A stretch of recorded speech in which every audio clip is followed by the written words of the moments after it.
Hello and welcome to this week's edition of Menopause Made Easy with Tanya. I'm your host, Tanya, and today we're diving into a hot topic that stirs up a lot of passion, and that's anything to do with dieting or certain diets. And today we're talking about vegan and vegetarian diet. So I am popping in here on Sundays to chat with you about different diets. We've talked about snacking, nighttime eating, the carnivore diet, the keto diet. Today we're going to pop into the vegan and vegetarian diet. Then next week, I believe I'm talking about why we gain weight in the summer, which is fascinating. I'm going to talk about carbohydrates. So those are coming up on Sunday because what I wanted to do, I know it's summertime and everybody's like, I just want to enjoy the summer. I'll think about this stuff in September. And that's kind of like a diet mentality because you can really plant a lot of seeds and not go, hell to a handbasket right now. But for many people, that is their mindset. So we're going to plant some seeds, or you can plant them today and water them and grow them before September, which is what I advise. But we're going to plant some seeds, and you're going to realize that there's not a diet that works, but an accumulation of learning tips and tricks from various diets that you can help to build your own diet. And that is what I suggest. Oh, we're also going to talk about seasonal eating coming up as well, which is super important. All right. So let's talk about these eating styles. How long have they been around, vegan and vegetarianism? And are they truly better for your gut and your health, especially during and after menopause? So during this menopausal adventure. And can you really hit about 120 grams of protein? Remember, we're using that as a base with all of these diets. So can you hit 120 grams of protein on a plant-based diet without living on powders and beans? I'm going to compare, because that's what I've been doing in previous episodes, two women, one who listens to her body and adapts her eating over time, and another who sticks to her food rules no matter what, because she is not going to change, even as her health begins to decline. All right, so we're going to talk about what is a vegan and vegetarian diet. We're going to talk about how it affects your gut. We're going to talk about a sample day of how to get the protein that you require. We're going to compare the tale of two women, and we're going to see what is right for you. Let's dive in. So, what do these diets, oh my gosh, I just lost my train of thought. Let's get back to the basics here. Okay, vegetarian diet excludes meat, poultry, and fish, but often can include eggs and dairy. And a vegan diet takes it a step further, excluding all animal products, including honey, eggs, and dairy.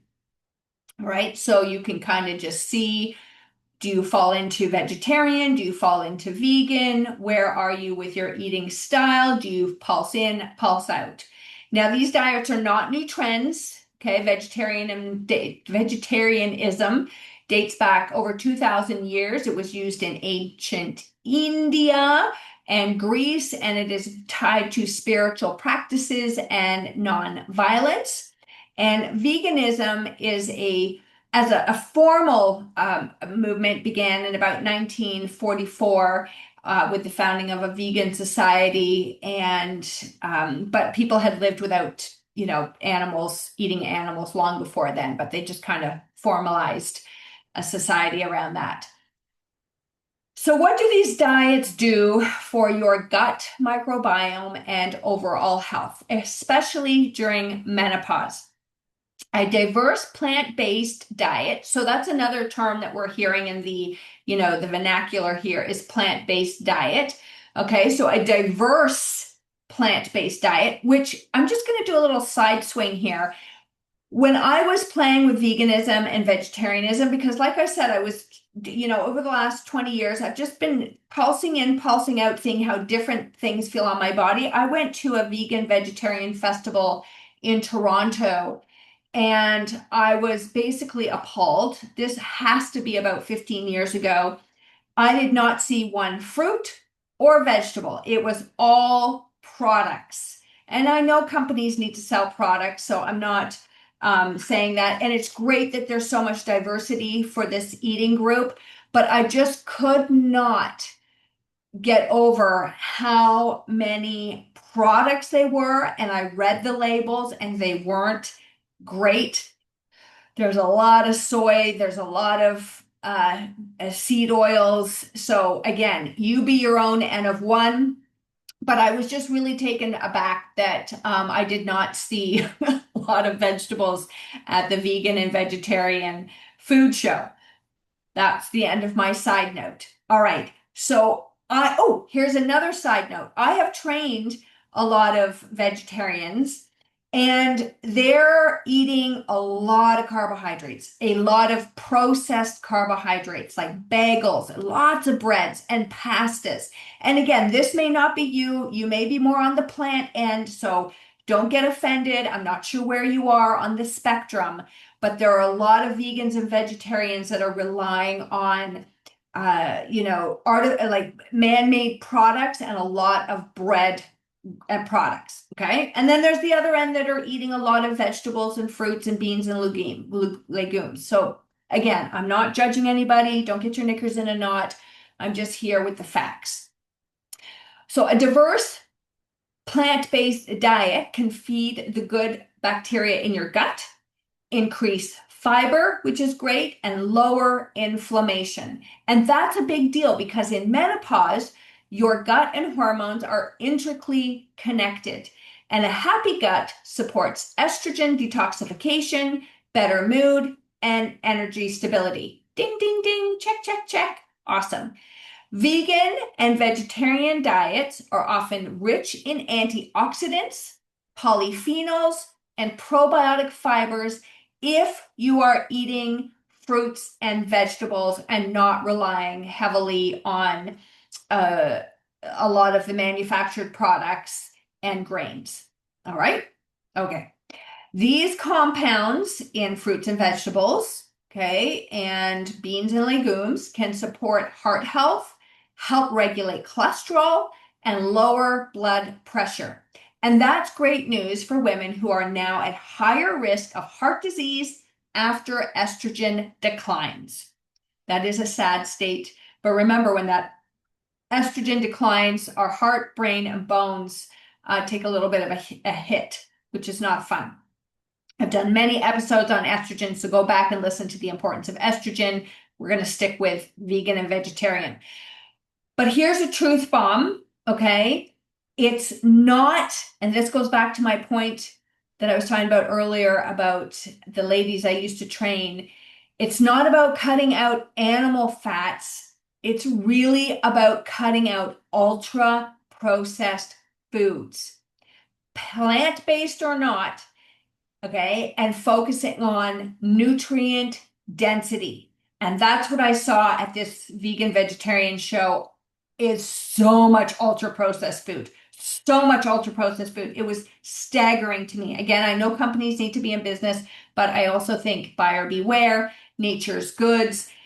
This is why I promote more of a whole food diet. Again, I'm showing you these diets over the weeks, and you decide. So let's talk about how to get 120 grams of protein. I'm going to give you a sample day. And if you would like a handout, by all means, email me, Tanya at moveyourbody.ca, and I will give you a protein cheat sheet, vegan and vegetarian, for 120 grams of protein. And we'll talk about some sources that you can get. All right. So if you want that, just shoot me an email and I will send that your way. What would a day look like? So we're going to talk about vegan. All right. And can be challenging to get your 100 to 130 grams based on of protein on a plant-based diet. It takes intentional planning, which I know many of you do. Many of you may not. Okay, so let me walk you through a sample day for each. So we're going to start with a vegan here. So breakfast could be a tofu scramble, which is 1 cup tofu.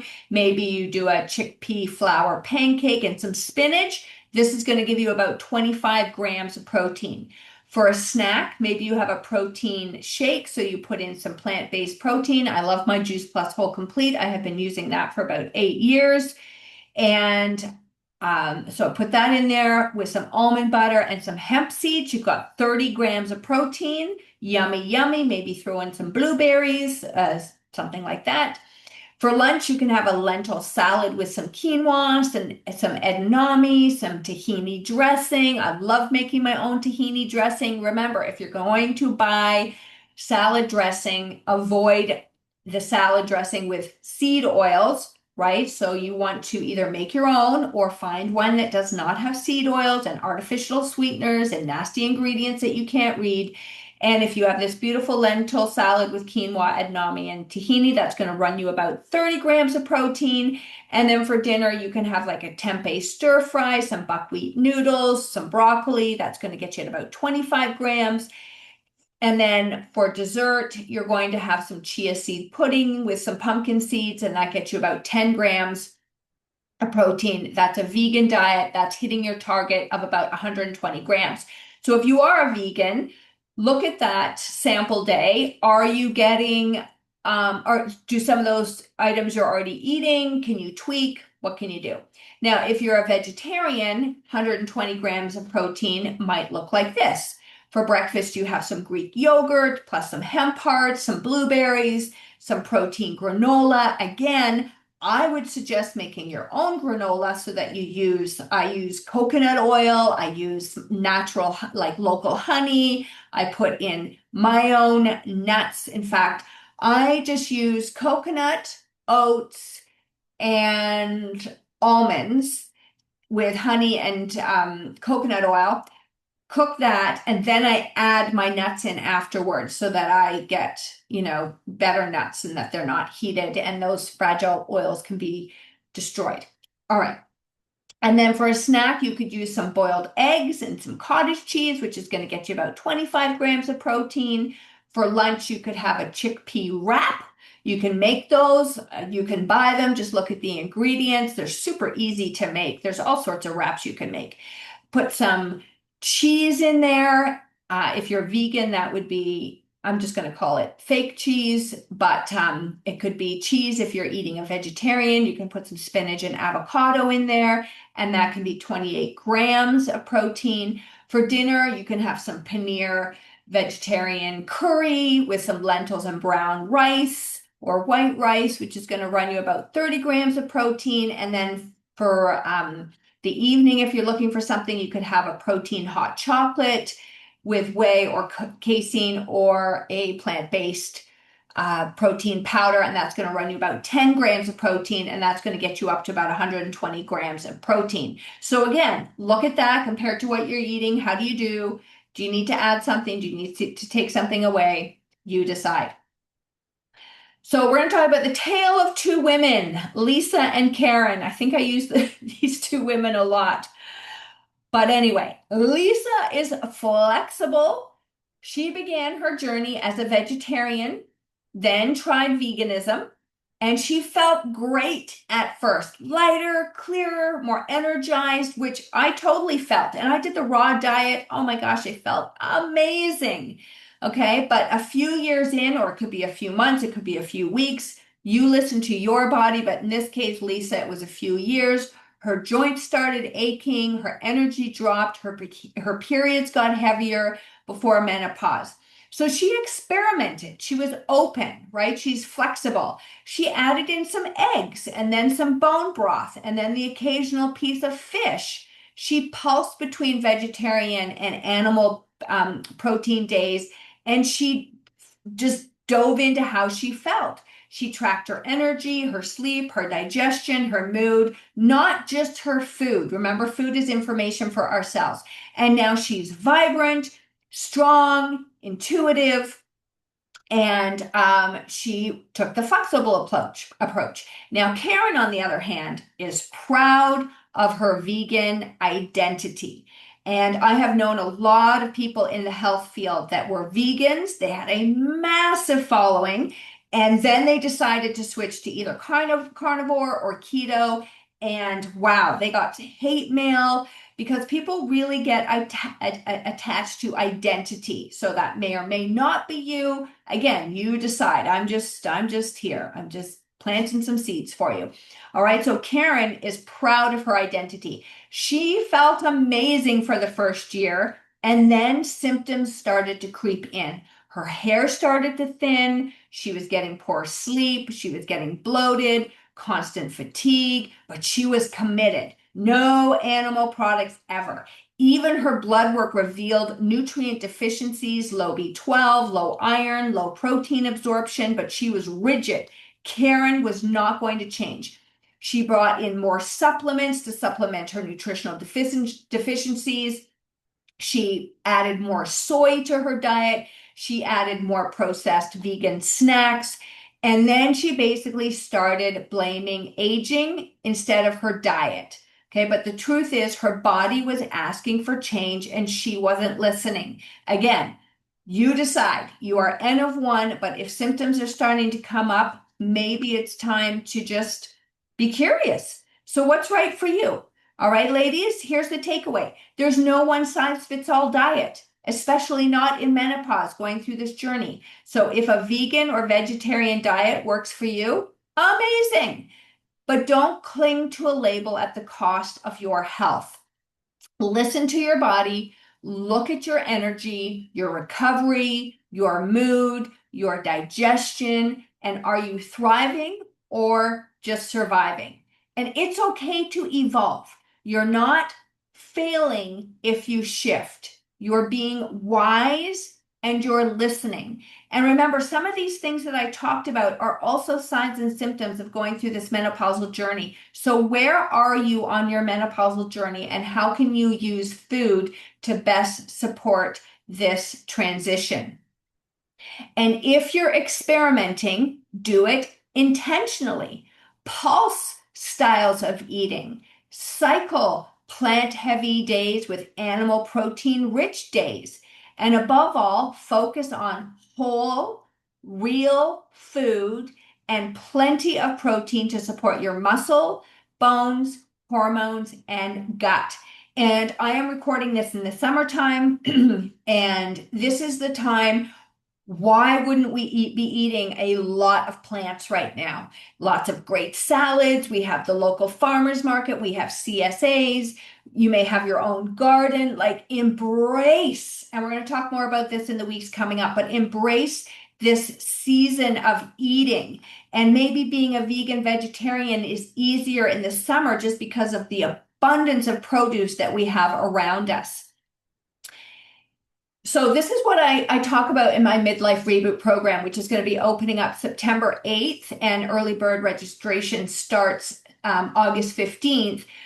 But it is, you are N of one. And my job is not to be attached to any diet, but to find the foods, the movement, the mindset that works for you. And we work together in a group over the next 12 weeks, starting in September, and really look at how you can not just survive during menopause, but thrive with a midlife reboot. We're going to meet live every Tuesday night at 7:30. If you cannot make that, you can listen to the recording. You can ask me your questions ahead of time, but also in a portal, my Midlife Reboot portal, you will have access to everything. You will have access to my past calls, my transformational calls, all my fasting, everything that's in there. And I have some amazing bonuses when you sign up for the early bird. One of those being a 45-minute consultation with me, which is priceless, so that you can really nail in what you want to focus on. What are the changes that'll be best for you? All right, so that's just one of the bonuses that you will get if you when you sign up August 15th to the 30th. All right, lovely ladies. So if this episode gave you food for thought, literally share it with a friend who needs to hear this. And you can find today's sample meal plans and bonus protein sheet in the show notes, or you can email me and I will send it to you. And if you're looking for ways to explore the best way of eating for your body, you can always book a call with me vibrantlivingwithtanya.com. Just reach out and email me. I'd be happy to chat with you. And until next time, stay curious, stay open, stay nourished, healthy hugs, and I'll see you in the next episode.